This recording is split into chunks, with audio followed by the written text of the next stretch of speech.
With how much I've gotten used to the modern age of CGI and dinosaur-related media, and really all media for that matter, it's weird to think that the majority of the history of dinosaur cinema was the pre-CGI era, where filmmakers had to get creative in bringing extinct animals to life on the big screen. Dinosaurs first appeared in film in the early 1900s, with the earliest example being Prehistoric Peeps. The way dinosaurs were brought to life for this 5-minute short was through the use of pantomime costumes made to look like them that people would hide under and simply run around in. This would eventually evolve into the use of rubber suits that would give a bit more flesh and weight to the dinosaurs that would be further used in the giant monster movie genre of science fiction adventures that would be more prominent during and after the 50s. Along with this, there was also the use of 2D animation, the earliest example of this being Gertie the Dinosaur. Not only was this the first animated dinosaur ever depicted on screen, but also the first to incorporate various film techniques when it comes to animated films, like animation loops and keyframe animation, which was a pretty massive step into the world of animated cinema. But the most common method that was used was that of stop-motion special effects, a process that was used in some of the most popular dinosaur and monster movies of the early to mid 1900s, and would continue to be used on and off until the rise of modern techniques, which is, of course, CGI. And even when these modern techniques would give rise, the world of stop motion didn't necessarily stop, it just appeared much less in film. Regardless of the outdated use of it, even though there are several examples that show it still has a spot in modern cinema, the final product of these films using stop motion special effects were nothing short of amazing. Of course, given they were done properly by the right people. Because in order to make something good, it requires time, effort, skill, and in a lot of cases, even money. But for some, that's asking for too much, so they resort to cheaper alternatives that don't require as much work. Why spend days or even weeks trying to get the limbs of a dinosaur model to move in a way to make it look natural, when you can just get a live animal to be the dinosaur and do all of the moving around for you regardless if it looks good or not? Many, if not all of you watching, are no doubt familiar with this trend of dinosaur and or monster movies using live animals, primarily reptiles, to be passed off as living dinosaurs in film. But I'm sure that at least some of you were unaware that this trend, or at least the animals used in these kinds of movies, actually had a name to it. It was known as slurpasaurs. Slurpasaurs, as weird as that sounds, is the general name given to live animals that are often given or edited to have exaggerated features to be passed off as a giant monster or different animal altogether, and they often appear in science fiction and or horror films. These features can range to the animals simply being enlarged to appear like oversized beasts, or they can have physical props glued onto their bodies to give them a more primitive or frightening look.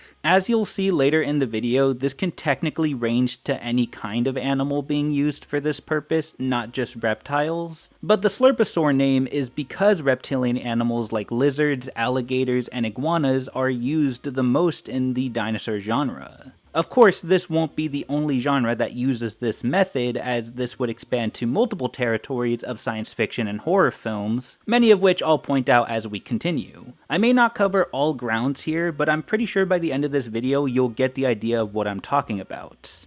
The first example of slurpasaurs, at least in dinosaur movies, can be seen as early as the 1914 film called Brute Force, which is about cave people living in the time of the dinosaurs. It's actually a very significant dinosaur film, as it was the first movie to feature a live-action dinosaur in the form of a plant-eating ceratosaurus, but it was also the first to feature the first on-screen slurpasaur, one of them being a snake with some kind of headwear on it, maybe used to resemble horns of some kind. The other and more extreme example was the alligator with the wings and horn glued onto its body and face. Why it was given this look that's more fit for some kind of mythical creature than a prehistoric one, I don't really know. But these were pretty minor examples compared to future movies, as these couple of animals in Brute Force were outliers compared to the other methods used for dinosaurs in films at the time. And then there were some animals that weren't affected that much at all. Take 1923's 3 Ages, for example. 3 Ages stars Buster Keaton in his first attempt to direct a feature film. He also stars in it, but that's not important. What is important is that it's about Keaton's character in 3 different periods in time. One taking place in the Stone Age, the other taking place in Rome, and the last one taking place in their modern world, which was at the time the Roaring Twenties. Throughout the Stone Age segments, Keaton's character is basically a caveman who's in the middle of some sort of rivalry with a much bigger caveman to fight for the cave woman that he's fallen for. During this segment, there are a couple of animals that we see, but the biggest example is that of an elephant with some kind of weird looking fake tusks that are very curled and used to make it pass off as some kind of mammoth or mastodon. Then later on, we have a more obscure example, 1934's The Secret of the Loch, which is about a Scottish professor attempting to prove the existence of the Loch Ness Monster. He does manage to find it, but instead of the typical and more iconic look of the animal, we instead have a live lizard that's used in its place. There's nothing too crazy with this one from what I've seen. 1940's 1 million BC would prove to be a more extreme example though. 1 million BC would revolve around a caveman who's been banished from his tribe and is now forced to explore the uncharted prehistoric world, only to discover a new tribe with a different culture and his love interest.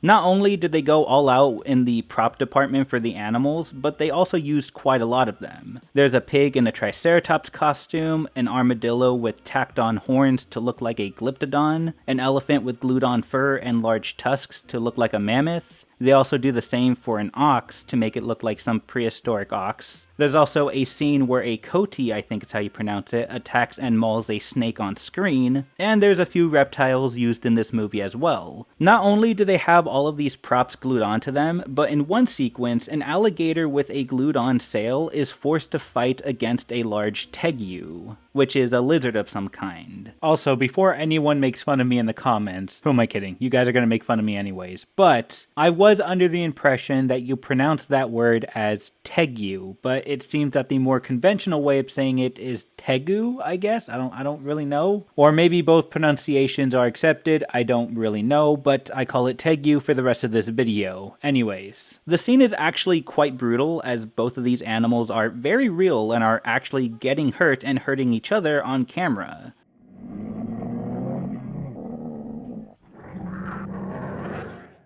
But they aren't the only reptiles in this film. There are also monitor lizards and an iguana that gets poked around and buried at the end. And on top of all of this, these reptiles are supposed to be passed off as dinosaurs or some kind of prehistoric animal in the Stone Age. And despite the problematic nature of this film that we'll talk more about later, 1 million BC would actually have quite the legacy, as several movies after it that also focused on a prehistoric setting would reuse clips from the 1940 film for their own works, many of them being B-movies. To give you some examples of these, we have 1951's Two Lost Worlds, a movie about two groups of sailors, one of them being our good guys, the other being a band of pirates, conflicting with each other overseas before stranding themselves on an island full of reused footage of 1940's 1 million BC's dinosaurs. More specifically, we see the quote-unquote dinosaur fight reused, which is pretty normal considering its B-movie status. But this was just one of many to use this method of reusing clips from the 1940 BC movie. We then have the Jungle Gym movies, which most of them are completely irrelevant to what we're talking about, except for one, of course. But I guess it's best to give you a bit of context about it. Jungle Gym is a fictional character that made his first appearance in a 1934 newspaper comic. I don't mean to skip his entire history or anything, but long story short, this hero character would go through many different iterations, including radio, TV, and eventually film. Several films, 16 films to be exact, and they were all made between 1948 and 1955 apparently. One of these films would be called Jungle Manhunt and feature Jim on a rescue mission to find a football player lost in a jungle. Why? I don't know, but some of the stock footage from the BC film is featured and that's all that matters here. Moving on, we have 1952's Untamed Women, which is about a World War II American bomber pilot recounting the event where he and his team crashed their plane at sea and would be stranded by raft until they reached an island inhabited by a woman-dominated tribe and stock footage dinosaurs.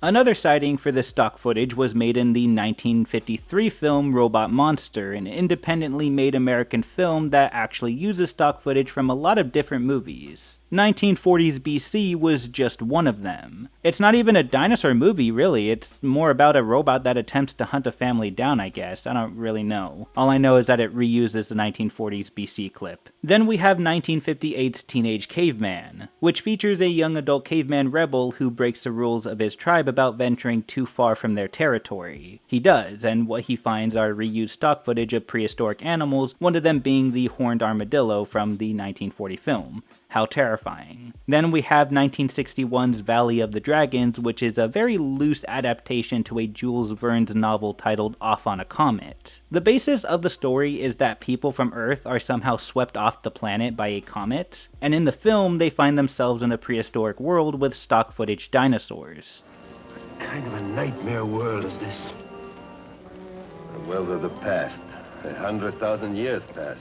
The Valley of the Dragons, where beast attacks beast. Yes, I know, the concept sounds very out of this world, if you know what I mean. Alright, let's move on. Next up, we have the Mexican knockoff film Adventure at the Center of the Earth from 1965 that actually features several different horror-related monsters, with stock footage of 1940s BC's dinosaurs being one of them. The movie is about a group of people taking an expedition into some mysterious and dangerous caverns, only to find it inhabited by monsters. Moving on, we have another Mexican science fiction film called Island of the Dinosaurs, or Isla de los Dinosaurios from 1967, which is exactly about what the title says. It's about a group of people that are attempting to find the lost city of Atlantis, only to crash their plane on an uncharted island full of stock footage dinosaurs. In case you couldn't tell by now, the most popular clip that these filmmakers absolutely love using for their own movies is the alligator versus tegu clip. I suppose reusing clips of animals fighting to the death is better than getting all new animals and doing the same to them, but I won't lie, it sucks rewatching this clip so many damn times. Luckily, we're on the last example of this very long tangent about movies that reuse clips from the 1940 BC movie.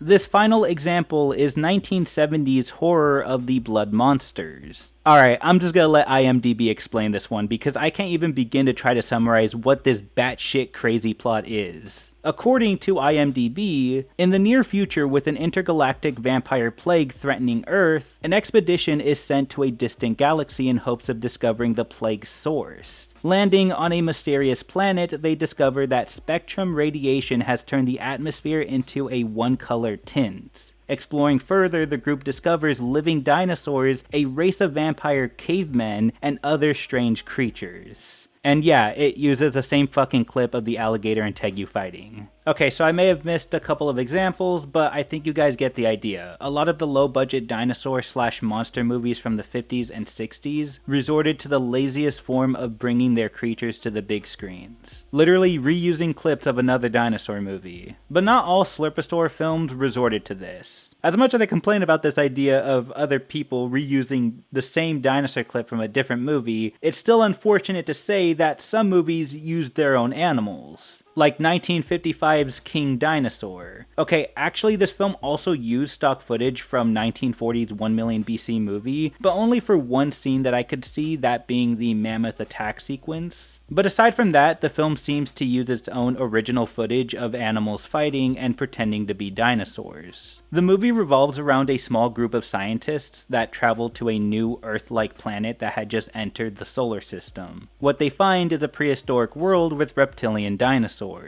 At one point in the movie, they literally say this. It resembles the Tyrannosaurus rex of Earth's prehistoric age. Tyrannosaurus rex. King Dinosaur. Aside from that, they also run into a giant insect at one point that just looks so damn amazing.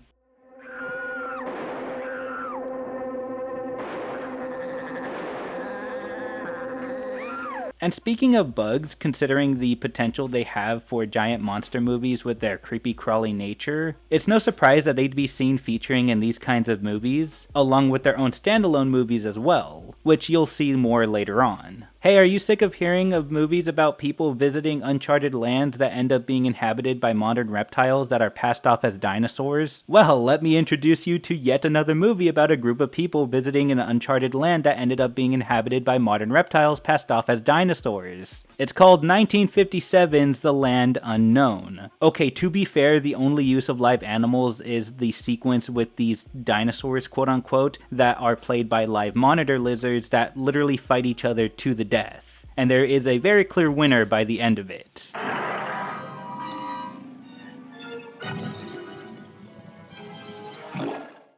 Aside from this and maybe one or two scenes after, they don't really show up anymore. The rest of the prehistoric animal cast, like the Tyrannosaur, is actually just a guy in a rubber suit, and the Elasmosaurus is an animatronic. Then we have 1959's movie adaptation to another Jules Verne novel, Journey to the Center of the Earth, which is actually an outlier compared to most of these other films that we mentioned. A lot of these films were either low-budget B-movie leveled works, or movies that felt like low-budget B-movie leveled works. However, this one was different. While Journey to the Center of the Earth still used live animals in their film, it would be praised for its special effects and exciting adventure narrative. And it did have a higher budget than a lot of these other films. My guess is that with the trend of slurpasaurs being so popular with big monster movies at this time, it became more about keeping up with that trend and less about using it as a cheap alternative to things like stop-motion animation. Or hell, maybe it was even both reasons. Keep up with the trend and save money while you're at it. Seems like the Hollywood way to go. Regardless, the movie would perform well, apparently making around $10 million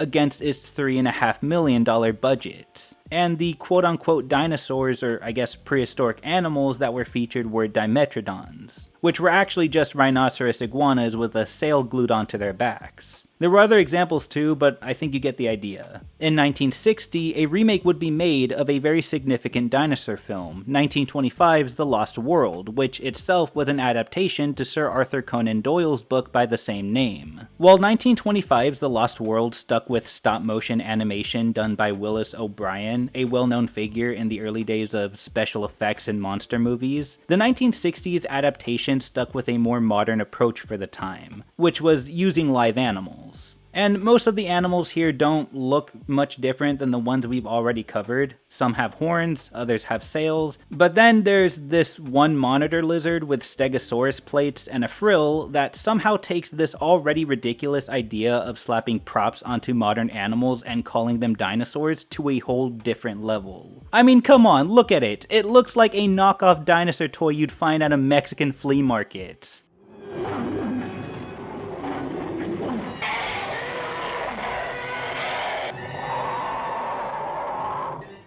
And then there's that one really awful scene with the giant tarantula.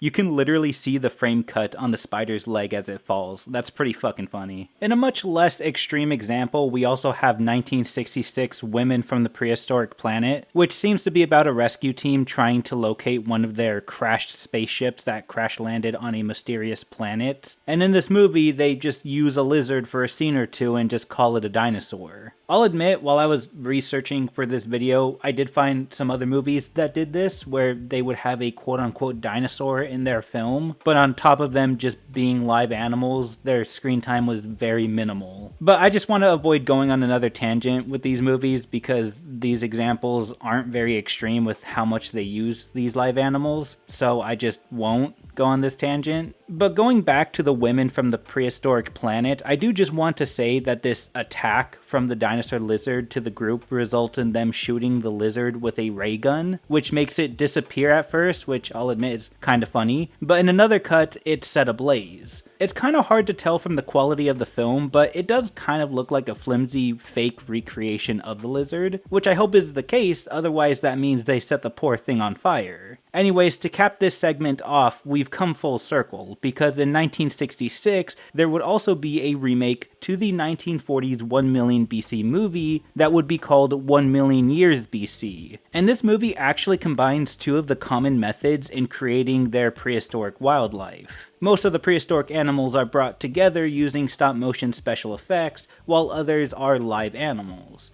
For example, a live iguana is used in one sequence, and a live tarantula is used in another.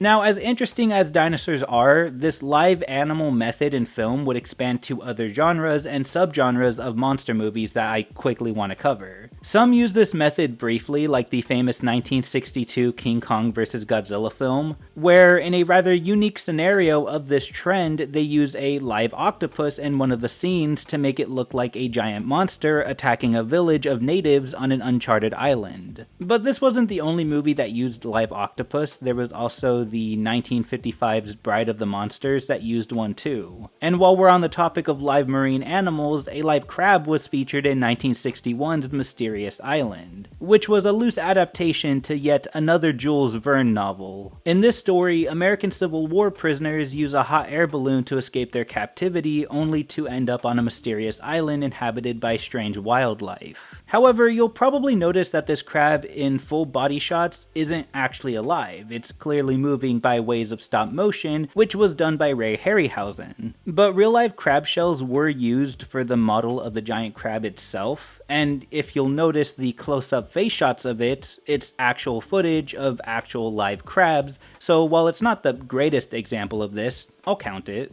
Then there's the 1953 film The Neanderthal Man, which is a science fiction film about a mad scientist who turns himself into an ape man and his cat into a saber-toothed cat. But it's pretty obvious that the animal they're trying to use to pass off as a saber-tooth is just a normal tiger. Then of course there are other movies that really go all out with using live animals as their main creature antagonist. Movies like The Giant Gila Monster from 1959,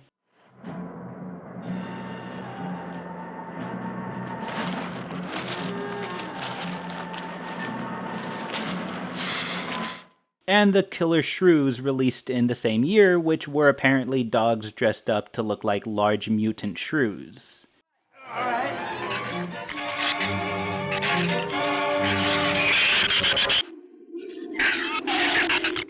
And then there's 1955's Tarantula, and with that we can't forget The Earth vs. the Spider, which both features tarantulas enlarged to look like giant monsters terrorizing nearby citizens.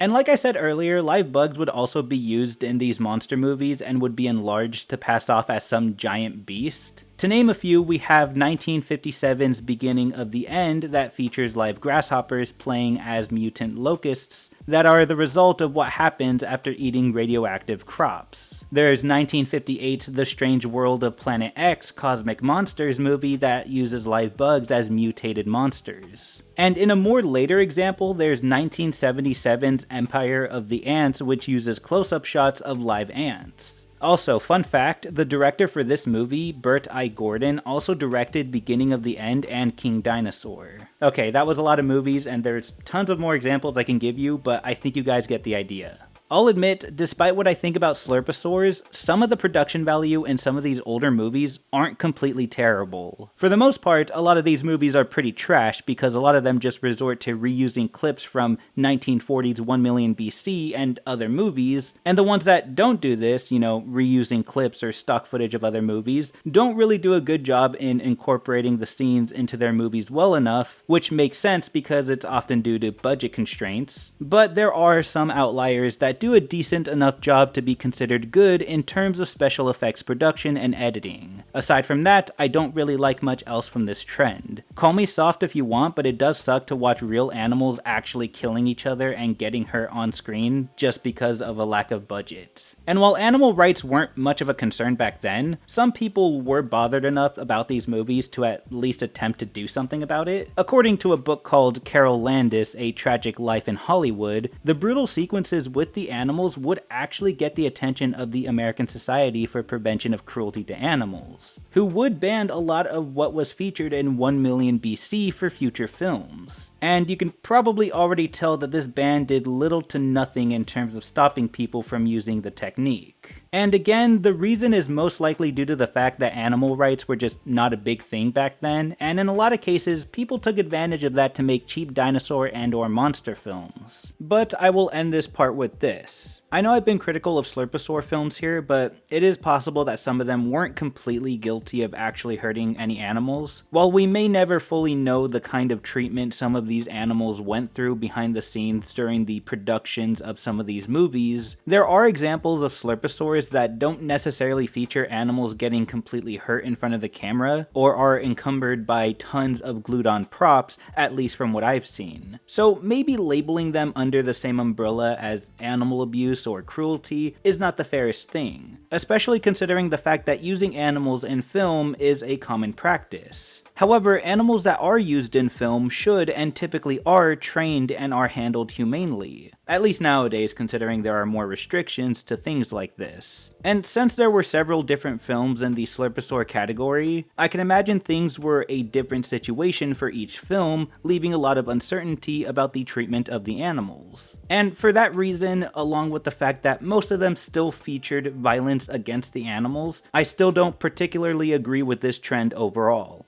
But those are just my thoughts. But this wasn't the only problem about slurpasaurs. While this method has been used in cult classics associated with popular figures in the monster movie genre, and may even give off a more natural tone than stop-motion animation for some people, there were examples of these movies that were also pretty insulting to the audience. In a 1987 book titled Hollywood Dinosaur written by Daniel Cohen, he points out that most, if not all, of the general audiences going to these kinds of dinosaur films have a basic idea of what certain dinosaurs look like. For example, things like Brontosaurus and Tyrannosaurus rex. According to Cohen, the problem with these movies is when filmmakers associate animals like dinosaurs to reptiles with glued-on accessories and basically expecting their audience to just fall for the idea that these are supposed to be dinosaurs, or expect them to suspend their beliefs to what some might consider unreasonable lengths to pass them off as dinosaurs. In Cohen's own words, he states, "This was not merely foolish, it was actually insulting to the audience. When we go to a dinosaur film, we know it's a fantasy, not a science lesson. We're willing to make a lot of allowances. But when someone says there is a Brontosaurus or a Tyrannosaurus, we have a right to expect that there will be some attempt to make the creature look like it's supposed to." So yeah, some of the problems didn't just come down to animals getting hurt, but also just filmmakers very obviously trying to push how far they can get away with calling a lizard with glued-on spikes, sails, horns, frills, etc. a dinosaur before people start feeling insulted. Also, I just want to say that I'm recording this right now, and I'm realizing that the placement between these two arguments might downplay the whole animal abuse thing, and I just want to say that's not my intention. Animal abuse is obviously a far more serious matter, I'd say, than this, but still, they both deserve to be mentioned, so don't let the placement fool you or anything, okay? That was just a bad decision on my part. Anyways, going back to the argument that Cohen was saying, what's funny about it is that it's still kind of being made today. Some dinosaurs in certain modern movies also exaggerate features like horns, spikes, etc. to give them a more primitive or monstrous look, which is something that people in this community criticize heavily against. And yeah, while we can be glad they no longer use live animals in inhumane ways nowadays to achieve this look, what with the use of more popular methods like CGI and even animatronics, not to mention the fact that animal laws are more strict nowadays, it seems that the very core of this idea of monstrous dinosaurs with exaggerated features, while not always terrible, is still a common trait in science fiction dinosaur films today.